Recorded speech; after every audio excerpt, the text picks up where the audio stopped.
कप्तान और टॉस के बारे में बताइए। हेलो फ्रेंड्स, मेरे पास कमेंट्स आया। दिल्ली में लोग तैयार बैठे थे मेरा मतलब सुनने के लिए, तो किसी वजह से थोड़ा लेट हो गया। उसके लिए मैं माफ़ी चाहता हूँ। हुवैद खां, इरफान और देखो अल्तमश, 3 लोगों का फ़ोन आया था मेरे पास कि आप बताएं। तो मैं आज वीडियो बनाने जा रहा हूँ, टॉस और कप्तान कैसा होना चाहिए। तो देखो, टॉस वाली बात ऐसी है, टॉस अगर कोई टीम जीता, टॉस अगर कोई भी कप्तान अगर जीत जाता है, तो टॉस जीतने से मतलब ये नहीं कि वो मैच जीत गया। मैच जब ही जीतेगा जब वो अच्छा खेलेगा, अच्छा सारे खिलाड़ी खेलेंगे।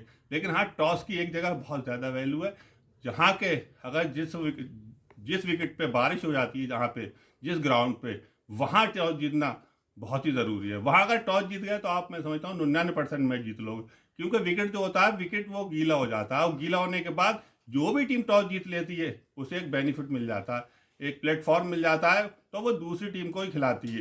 और जब वो दूसरी टीम को खिलाती है तो शुरू के जो 4 या 5 विकेट, 3-4 विकेट वो निकल जाते हैं, क्योंकि विकेट गीला होता है, गेंद नीचे रहती है और बल्लेबाज खेल नहीं पाते हैं। उसका बहुत बेनिफिट मिलता है। वैसे टॉस का कोई इतना बेनिफिट नहीं है, मगर यह है कि जब वो अच्छा खेलेंगे तो कोई भी जीत सकता है। लेकिन बेनिफिट जब मिलता है जबकि बारिश हो जाए। एक दूसरी चीज़ कप्तान के बारे में, तो कप्तान ऐसा होना चाहिए किसी भी टीम में जो सबसे अच्छा खिलाड़ी हो। क्योंकि जब वो सबसे अच्छा खिलाड़ी है तब भी किसी और खिलाड़ी से भी कुछ कह सकता है। मैंने देखा है आजकल कप्तान ऐसी बना देते हैं कि बॉलरों को बना दिया, तो बॉलरों को तो ये पता ही नहीं है कि किस बल्लेबाज को कहाँ भेजना है, किस खिलाड़ी को किस जगह भेजना है। तो कप्तान जो सबसे अच्छा हो और उसका जो डाउन हो 1 डाउन या ज़्यादा से ज़्यादा 2 डाउन। और मैंने देखा है आजकल जो कि ऑलराउंडर को बना देते हैं, वो 5वें 6ठे नंबर पे बल्लेबाजी करने आते हैं। तो कप्तान बहुत अच्छा होना चाहिए। कप्तान ऐसा होना चाहिए कि 1 डाउन या 2 डाउन। और एक चीज़ और, कप्तान ऐसा होना चाहिए उसका दबदबा हो और वो सारे खिलाड़ियों को अपने अंडर में रखे, कोई खिलाड़ी उससे नाराज़ ना हो। अगर कोई भी खिलाड़ी उससे नाराज़ है तो मैं समझता हूँ, खिलाड़ी उससे नाराज़ है तो वो टीम कभी कामयाब नहीं होगी। तो कप्तान का ये रोल होता है, और कप्तान को ये देखना हो कि कौन सा खिलाड़ी का डाउन किस जगह सही है, उसको बदल बदल के चेंज करके, किसी को कभी टैलेंडर्स को भेज दिया, कभी ऑलराउंडर को भेज दिया, कभी 1 डाउन किसी और बल्लेबाज को चेंज कर दिया। तो लगातार अगर चेंजिंग करी जाए तो उससे अंदाज़ा हो जाता है कौन से बल्लेबाज कहाँ खेल पाता है। और कप्तान, सबसे बड़ी बात एक ये, कप्तान को पहले बहुत अच्छा खुद होना चाहिए, तभी वो किसी से कुछ कह सकता है। और मैंने आजकल देखा है कि कप्तान से कप्तानी कराते हैं, पता चला कि वो 1-2 मैच एक सीरीज नहीं खेला तो उसे निकाल दिया, उसे हटा दिया और दूसरा कप्तान बना दिया। तो दूसरा कप्तान नहीं बनाना चाहिए। अगर आप जिसे भी कप्तान बना रहे हैं तो उसे कम से कम 5 साल तक उसे ही कप्तान बना।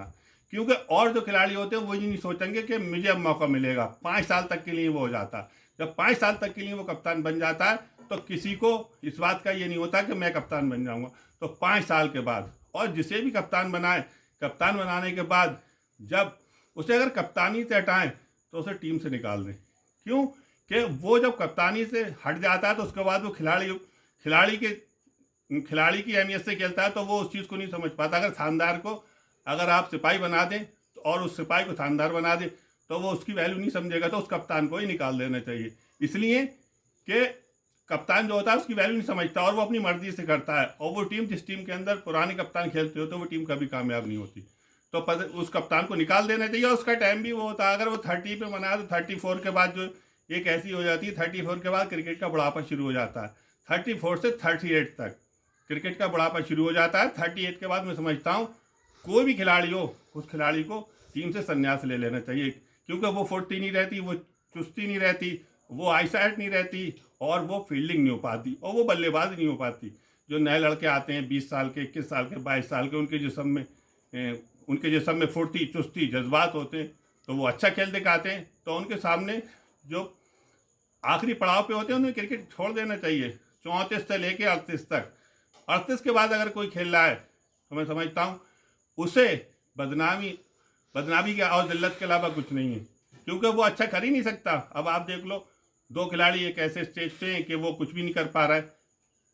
ऑस्ट्रेलिया के एरन फिंच और न्यूजीलैंड के गप्टिल, जो कि गप्टिल का एक नाम था, गप्टिल के नाम से बॉलर घबराते थे, और वो आखिरी पड़ाव पे मैं समझता हूँ ऐसे खिलाड़ियों को क्रिकेट 38 के बाद छोड़ देना चाहिए। नहीं तो बदनामी और जिल्लत के अलावा कुछ नहीं रहता।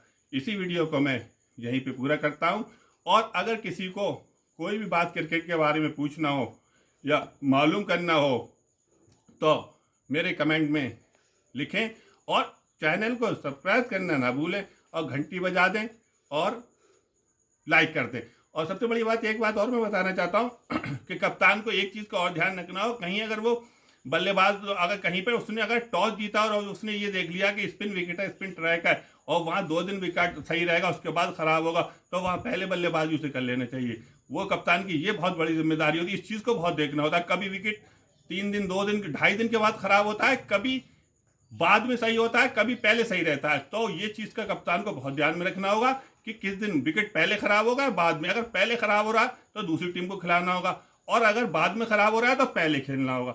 और टॉस जीतने के बाद, और टॉस जीतना एक प्लेटफॉर्म है, ये नहीं कि आप टॉस जीत गए मैच जीत गए।